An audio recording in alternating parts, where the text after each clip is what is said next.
ज्यादातर लोग भगवान राम और उनके तीन भाइयों लक्ष्मण, भरत और शत्रुघ्न के बारे में जानते हैं, लेकिन बहुत कम लोग जानते हैं कि राम की एक बड़ी बहन भी थी जिनका नाम शांता था। उनकी कहानी बड़े पैमाने पर भव्य कथा में खो गई है, लेकिन यह एक महत्वपूर्ण कहानी है।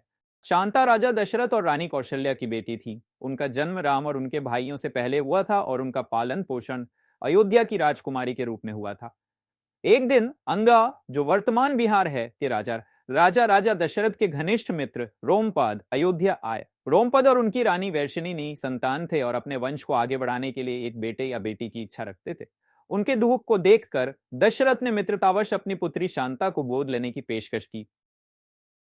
एक बार देवताओं के प्रकोप के कारण अंग भयंकर सूखे से पीड़ित था। बारिश लाने का एकमात्र तरीका ऋष्यशृंग को राज्य में लाना था, क्योंकि कहा जाता था कि उनकी उपस्थिति देवताओं को प्रसन्न करती थी। हालांकि चूंकि उन्होंने कभी भी दुनिया के साथ बातचीत नहीं की थी, रोमपाड़ा ने एक योजना तैयार की। शांता को कुछ सुंदर वेश्याओं के साथ ऋष्यशृंग के आश्रम में भेज दिया गया। वह धीरे से उसके पास आई, प्यार से बोली और उसे मानवीय साहचर्य की खुशियां दिखाई। युवा ऋषि, जिसने पहले कभी इस तरह के स्नेह का अनुभव नहीं किया था, उसकी ओर आकर्षित हो गया। अंततः ऋष्यशृंग को अंदा लाया गया, जहां उनकी उपस्थिति और प्रार्थनाओं के कारण बारिश हुई और सूखा समाप्त हो गया। रोमपाद इतने प्रसन्न हुए कि उन्होंने शांता का विवाह ऋष्यशृंग से कर दिया।